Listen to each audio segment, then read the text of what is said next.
Hello, everybody. Welcome back to season 2 of my podcast, episode 11. Sitting down with me today to discuss the topic, the creative space, is the one and only, the famous Jaytalien the Magnificent. Welcome, Jaytalien. Thank you so much. Thank you for having me. Thank you for joining me tonight. I'm super thrilled. I am a fan of your work. I'm a fan of your content, and it's just great to have someone who's very young and hands-on my podcast. Thank you for joining me. Thank you so much. I appreciate it. Right. Getting into our discussion of the night rather. Kindly tell me more about yourself. Who are you? What are your names? What are you passionate about? Just briefly explain to the listeners and myself who you are. Okay. My name is Daniel Siame, born and bred in Chawama, Lusaka, Zambia. Yeah, I'm a poet. I'm a business person. What else? There's so much about really you. There's so much. You know, it's really hard to introduce yourself and tell people out there who you the person that you really are. It's really hard, but I'm gonna try. I'm a business person. I'm a hustler. I'm a poet. I do a lot of things, such as acting as well. Yeah, a self-employed person. Amazing. Great to learn. So, what would you tell us about the creative space? How did your journey as a poet begin? Like, is it something that you knew as a child, or is it something that you learned as an adult? It's something that I've come to realize just recently, I think 5 years ago, that I can do this thing. Yeah, that I can be a poet and I can speak for the voiceless. So it's something that I've came to realize when just picking up all up and the pet nas was okay. Can't have abilities, such abilities. Yeah. Right. So you must be good with the pen or the pencil rather. Like, do you write for yourself, or maybe it's written for you and then you just recite? I'm good with the fingertips. Wow. Not the pen. Yeah, because most of my works I usually type. When it comes to writing, you find that I'll be rubbing. Yeah. Okay. Yeah, so I usually type.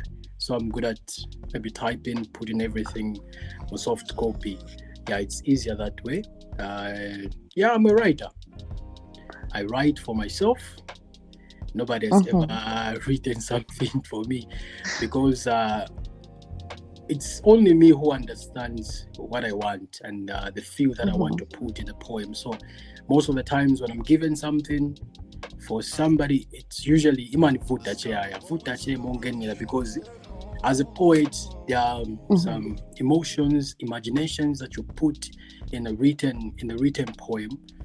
You can only see them alone. So most of the times I find that it limits the way of thinking and the creativity if I'm reading somebody's poem. But I've been doing that. But in terms of official poems, the poems that I post, most of the times I just write on my own. Amazing. Great. Well, that's impressive, because I've seen your content. I've seen what you release on YouTube or Facebook. You really have this huge following. How did that come about? You know, you've got over 2.34k followers on YouTube. How did that come about? How do you grow your audience? I think I grow my audience using, especially YouTube, using the contents that I create, the same content, official contents, just as those that I've posted are the ones that really helped me to build my audience on YouTube. Yeah, so that's how they came about. And in terms of social media such as Facebook, It started in 2017. That's when I started posting. I created a page, started posting poetry, but by then it wasn't really that serious. Not until Ah. in 2020, that's when I started to post something on the same page, and then I started seeing some changes. People were following. Then I started thinking outside the box. Okay, which celebrity can I write a poem for, so that when that person shares, I can have part of his or her followers. So that's how I started growing my page. Right. So, what type of people do you write for, or do you write to? You just mentioned you pick celebrities you can write for or to. That's how come you grow your social media following. Which celebrities have you written for or to? The first one that I wrote a poem for is Muizu Kanji. I think that was the beginning of the journey, building the page. So that time I was just stuck home, and I was really inspired by really inspired by somebody, by what she's doing online, the hustle and everything. Then I was like, okay, what if I start writing something concerning the hustle journey? And that's how I wrote a poem. She loved the poem, she shared. And then afterwards, from having 600 followers, I had 2K followers within a day. Ah, nice. Wow. Yeah, so that time it gave me it really gave me the ability, or the vibe to start writing these things almost on a daily basis. Another celebrity that I wrote for is Wezi. There's Wezi. There's also Mutale Mwanza. There's Millie Beauty. Who else? Yeah, there are a lot of celebrities. There must be maybe 10, if I'm not mistaken. Great. I'm not surprised, not at all. Because I have checked out your content time and again. I've noticed your content is centered around vulnerability and or women's right. Does that stem from somewhere? Are you just passionate about women, or there's a particular reason you write about them? Basically, I'm passionate about women, and talking about women, because you find that women are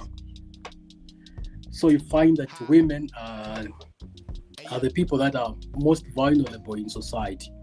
So, Yeah. and then most of them, they have nobody to speak for them. You find that on a daily basis, women are being abused, are beaten, gender GBV, and the likes. So I just thought of, okay, if I'll be doing poems for a broken society, maybe trying to heal it, it can be a better thing one day. Yeah, I see.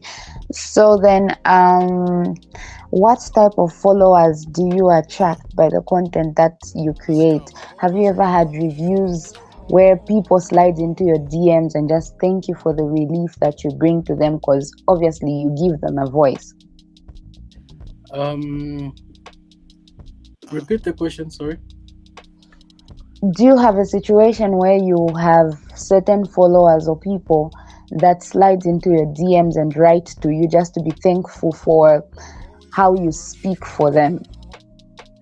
Yes, there are a lot of people. Recently, when I released a poem titled "A Slave," it's basically talking about a woman who was being abused by the husband.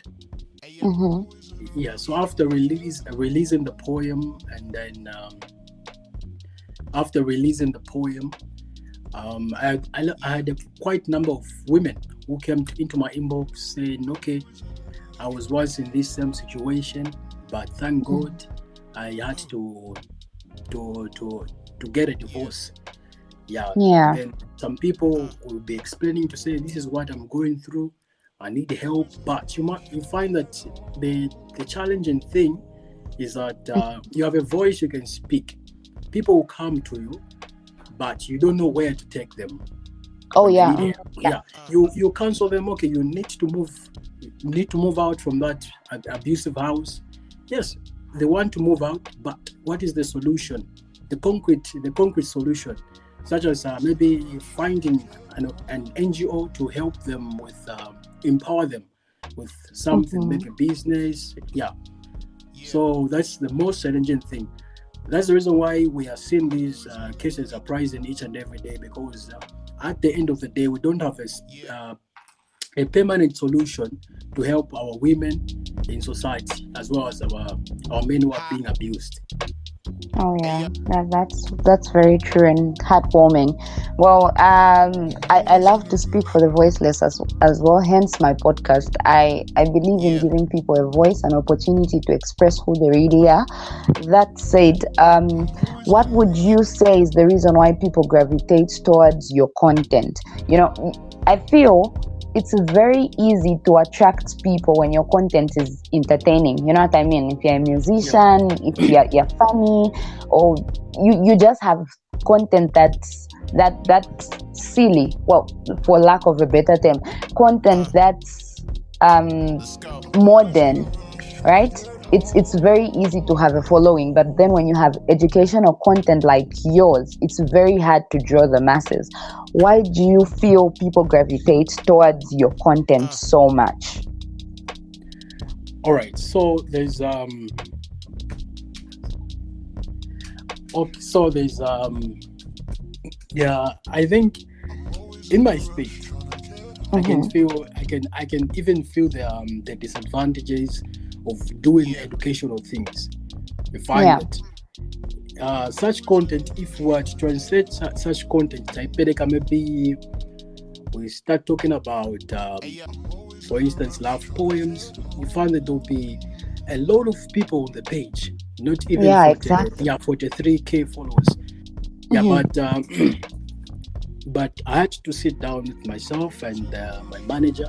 We discussed about things. We discussed things that can really change society, not things that come back for 2 days by Barack and they just want to be entertained. But we thought of, okay, let's just stick to educational contents.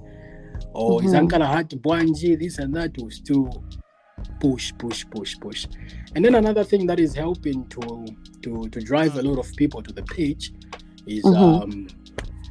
the poem that I write.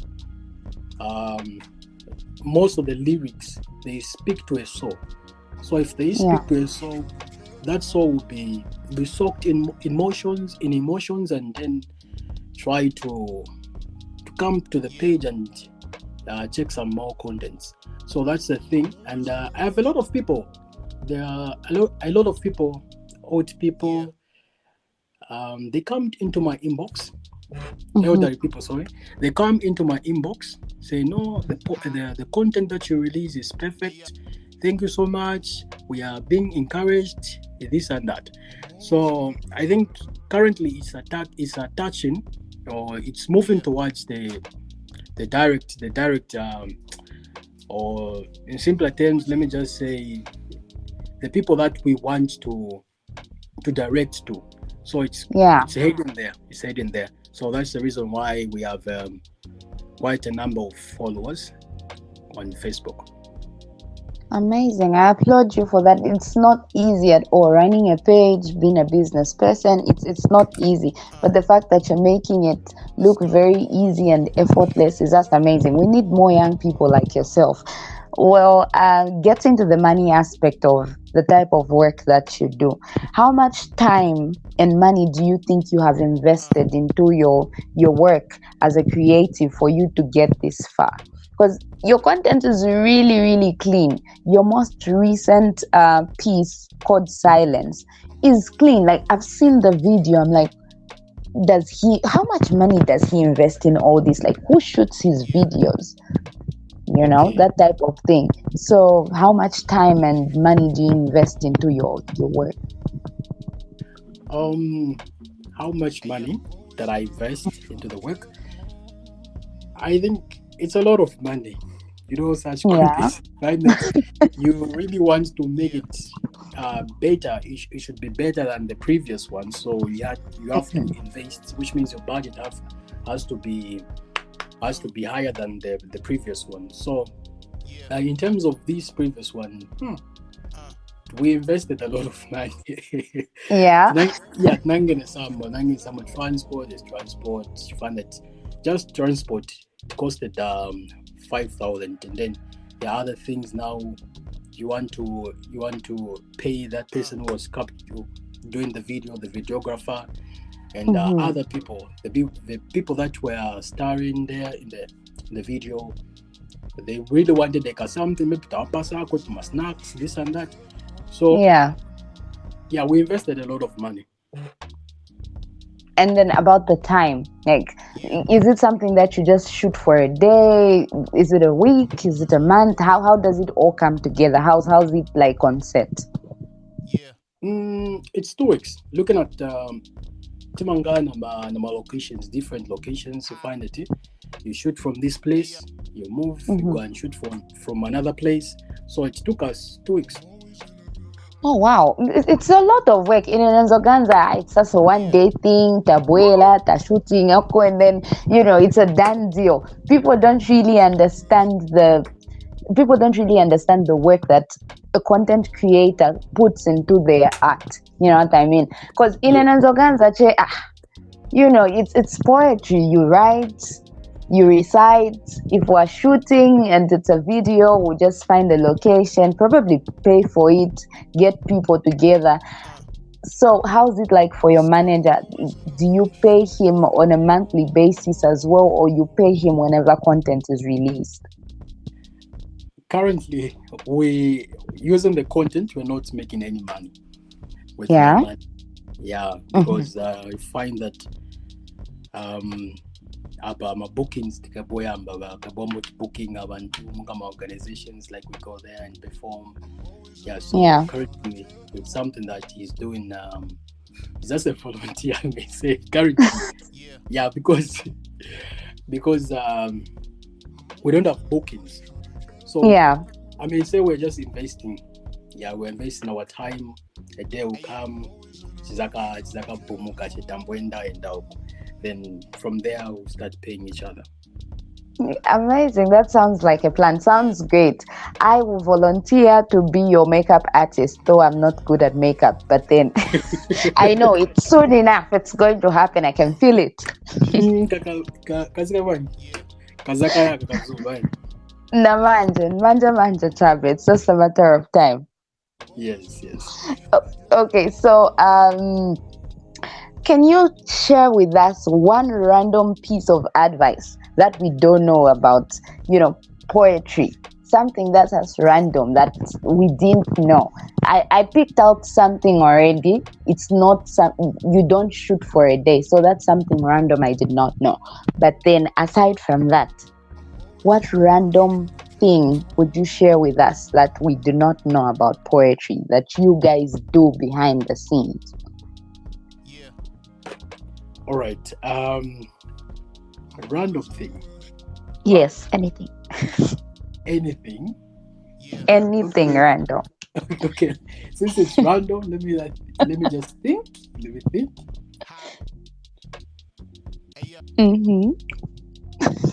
So we have a lot of content creators out there. Yes. And a lot of people are weird. In terms of you find there's Maza comedy. Recently, an Ankara year swap. So random thing. I think in terms in the area of poetry, as a poet, you have to think beyond human understanding. Right. Yes, you have to go beyond. Like you don't have to stay within the surface. You have to go beyond so that when the person is listening to the poem, will be driven away. Saying, okay, poetry is another world. It's another world where if a person is listening to the poem, that person must be lost in that world, taken by the words and but taken by the words. So as a poet, you need to do much research and make sure you challenge yourself doing unique things every day. Nice. I think it's random. Yeah, that's random. Very random.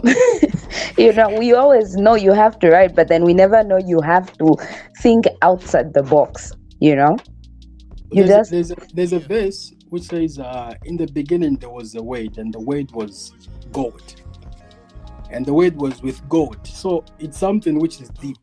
You don't have to think on the surface. You have to go beyond to say, how come God can be the word? Yeah. And how come the word can be with God? So it's something that you need to think beyond for you to understand. So that is poetry there. Amazing. Well, okay. Now you're just okay. You're confusing me. No, you're not confusing me. You're blowing my mind right now. I'm very. I come from a very Christian background, right? So then, for me, I only saw the spiritual aspect. Each time I read that verse, I'm like, okay, this is very spiritual. And then you call it poetic. I'm like, okay, I didn't know that. God is a poet. God is a poet. I bet he is. I'm knowing that now. He's a poet. Oh, okay. This episode has been great. A lot of laughs. I didn't know I was going to laugh this much. See what happens when you sit down with a creative. You just burst in laughter and you just get to learn a lot. Okay, so how did your name Jaytalien come about? Because in your introduction you said your full name is Daniel Siame. But then you go by the name Jaytalien. Where did it come about? How did it come about, rather? I had a friend, a female friend of mine. So she's that kind of a person.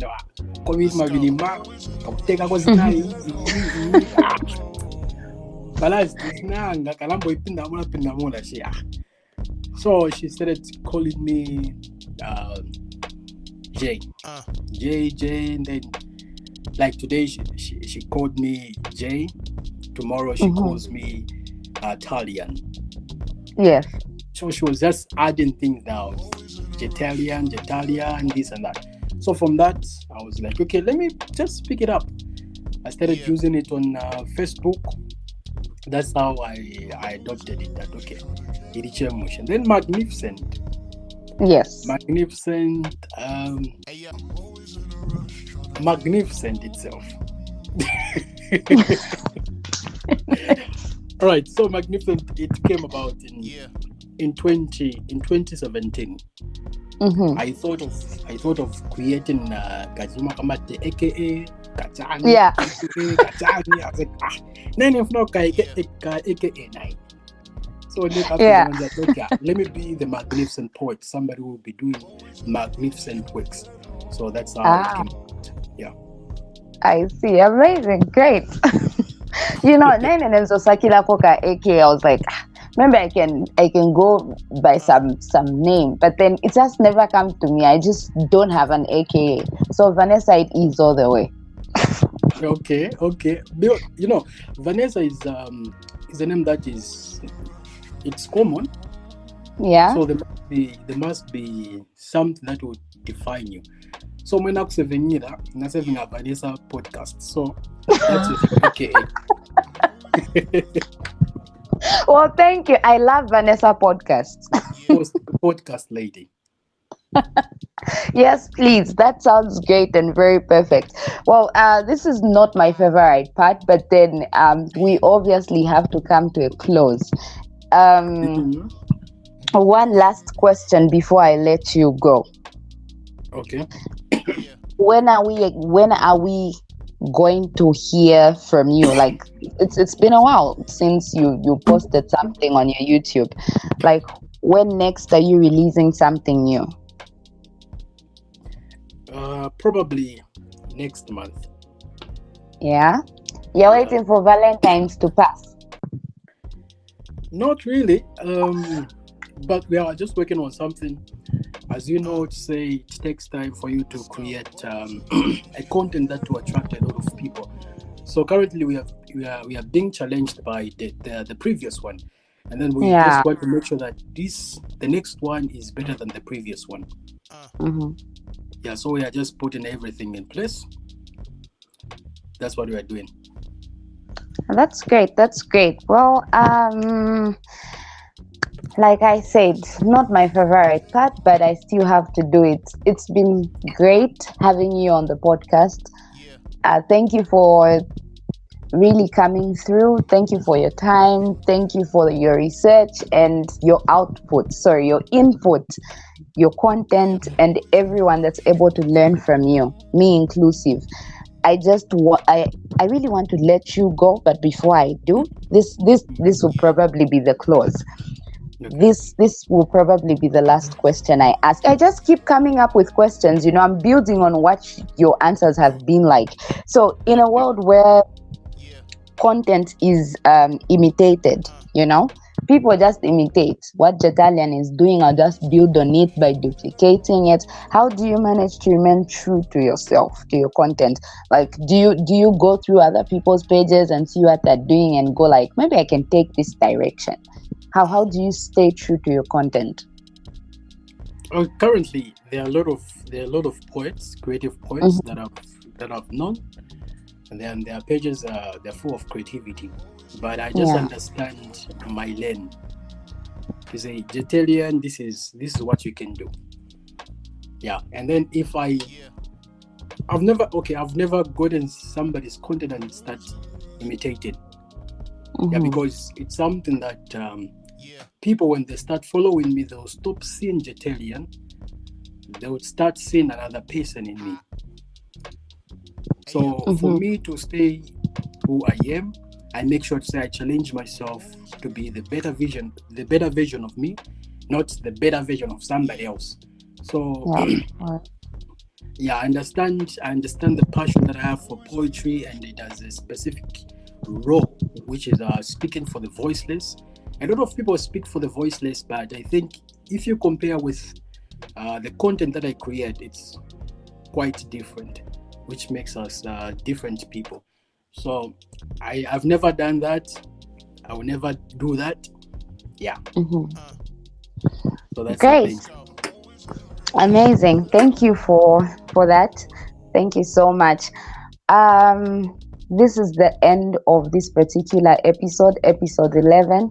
Please do not forget to follow my Facebook page, my YouTube channel, and also subscribe to Anchor FM. Favorite this particular episode. My podcast is also available on Google Podcasts.